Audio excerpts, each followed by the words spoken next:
So, I made the simple iconic snake game in Python using the Pygame module. So, if you're asking ALS, why did you make this? to answer that, I have no idea. I'm not even going to use Pygame in my field. so this is just for experimentation. Maybe the hiring people are going to see my resume and think I'm good since I know how to use Pygame in Python as well. Also, this is in my GitHub, so check it out and you can play and modify this game yourself. Let's get back to the snake game. So I go to VS Code, Create a new Python file. name it snake.py, Import Pygame. and it works as expected. I lied. Of course, things won't work on the first try. This is programming, don't fall for that propaganda. So I went to a certain app to find a tutorial. Scrolled until I found one, Then came across this video. then watched it in hopes it actually works, So it said to go to the terminal and just pip install it. which of course did not work. Since I'm Windows, apparently this is the correct format for pip installing. And it worked. I lied again. It did not work immediately. Apparently, I needed to update my pip install, even though I swear I just updated it. So I did that, but Pygame hasn't made a version that is updated to the version of Python. So I had to use the community version of Pygame. So after a long time, I finally put all the modules needed. Just installing Pygame took most of the time, but let's finally start working on the game itself. So I initiated Pygame, so it actually works. And forgot to put parentheses the first time. You definitely did not see that. Okay, so I'm now in the Pygame documentation.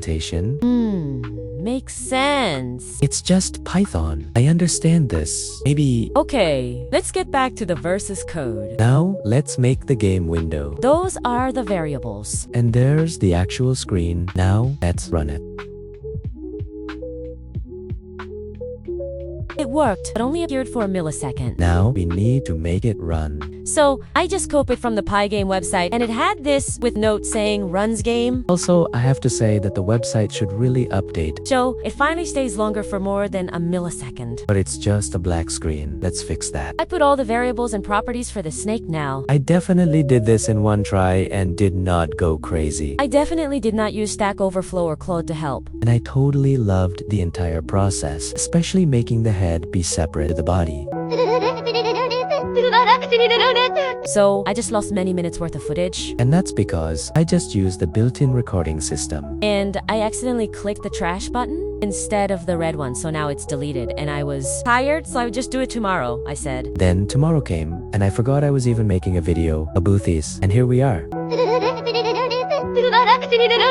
So I'll just explain the other parts to you instead. These are the variables I used to set the size of the apple. The name of this function is self. This makes the coordinates of the apple be the results of the function. This stores those coordinates into a variable. This is the apple in the running game. This draws the apple for it to actually exist on the screen. This makes sure the apple doesn't spawn outside the window. This is the border for the window, which I put because the characters can just go out of bounds, and we don't want that. These are the variables to set it up. This makes the border exist. And these are the other variables that I put to initiate them. The names are self-ex. So we'll be going into the other contents of this while loop. This is how the snake moves. If you're familiar with Pygame, you can see that it just changes the direction of the snake, not moving it. This is the one that keeps it constantly moving by changing the snake position all the time. This just changes the color of the screen. This deals with a score system. Okay, get ready. This checks if the snake collides with the apple. This adds to the score. This displays it in the console. This makes the apple position somewhere else. This adds to the speed. This adds to the length of the snake. This displays the score. This is for the death system. This checks if the snake head is touching the border in any direction and ends the game if it does. This checks if the score reaches the max A. So this is not a part of the death system. I'm not sure why it's in this section when I programmed it. This makes sure the added part to the body of the snake is added to the end and not too close to the head. This checks if the head is in collision with the body and ends the game if it is. This is the final code part. This makes all the elements be displayed. This is just for the time. And this makes sure the game closes the window screen when the running game is false. Now, let's run the game.